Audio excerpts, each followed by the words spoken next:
This was a short news nonsense recorded Friday night with some supporter friends of the channel. Thank you. Those of you who don't support the channel, what's the matter with you, eh? Anyway, just a short podcast format here. Some Halo news and some other stuff. So have fun listening to this and hopefully catch you on the next one. Arrivederci. Hello, my friends. Welcome back to another news and nonsense. This will be a podcast style, no video. For this one, something different. It's easier to do the editing. You know, these are private chats where we toss in a few adult jokes, not for the YouTube shows, you know. But anyway, I have Ben, Dan, Anselm, Ron, Steve, and myself, of course, for this one. All right, so yeah, you guys, if you guys want to make funny faces, you're more than welcome to, because I'm not recording the video, just the audio. So wink, wink, yeah. Wink, wink, right? Yeah, you know. And Steve's trying to do a striptease. Stop it. No, just kidding. Please don't. Okay. Forgot my tassels. Oh, boy, there's a vision there. Okay. We were talking about gaming and Halo. There was just the recently released, well, not released, but the Halo beta tested like 3 weeks ago by invitation. 343 Industries that makes the game now. This is true. 343 swears Halo Infinite bots are not teabagging players. It's a bug, not a feature. I think it's the opposite, personally. Okay, so we all know what that. If you guys get, I'm not gonna explain it, but you guys know what that is. Well, I did. Just I said Tuesday night. I asked Mr. Google, what is Halo teabagging? You want to know what the first response was? You ready? The response was corpse humping. Oh, man. That is true. That is true. I'm not going to say no more. These are all real. Okay, all right, okay. Well, speaking of Halo, the Halo TV series, they are filming it now, I believe, and it's going to come out the first quarter of next year, 2022. On Paramount Plus. So if there are Halo fans like myself, I will probably watch it. I believe they're shooting 10 episodes last I checked. This has been in the works for like 5,000 years, it seems. You know, they were going to do it last year, but then the COVID lockdown, they stopped. But they hired the guy playing the Master Chief. They posted his name. Where is it here? I think his name is Pablo something.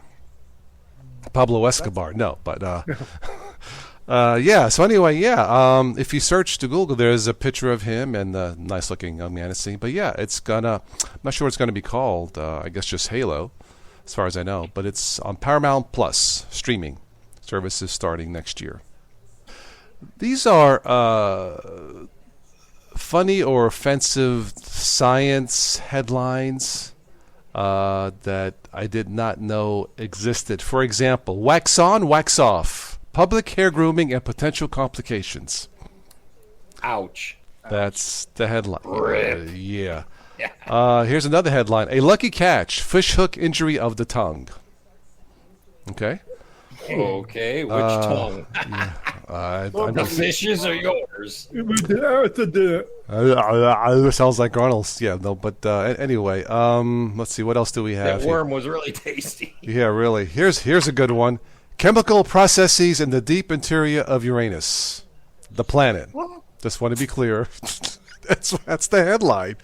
Anyway, I'm not going to say it again. I've been feeling something funny for a while. Though. Yeah. Just search best funny, clever, or offensive science paper headlines. There's more, but these are really offensive. I ain't going to go there. Okay. This is from a couple weeks ago. Apparently, fecal transplants reverse signs of brain aging in mice. And the headline reads, New Poo You. I thought I saw them in concert last week, but no. That's the New Poo New You. That sounds like a grunge band, but yeah, apparently they're experimenting with fecal transplants to reverse signs of aging in mice brains. Scientists sometimes can be weird. And who thinks of this? Hey, Paulie, by the way, let's take some poo and transplant it to the, see if it helps him with his, amnesia. But no. Anyway. Those would be the mice with the red mohawk.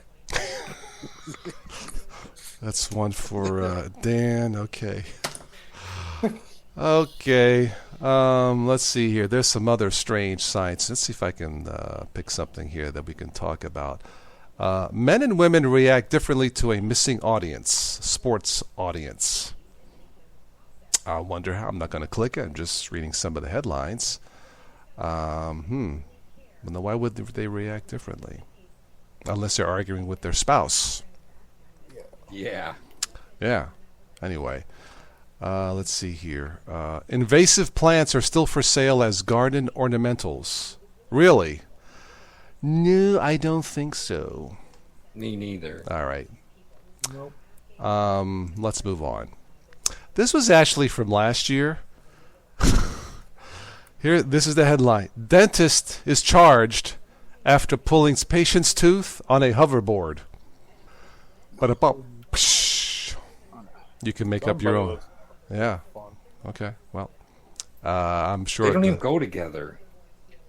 Hoverboard and dental and a root canal. Not a good combination. Maybe the dentist was too short. I don't know, but was his name Marty? Yeah, really, yeah. From Back to the Future, yeah.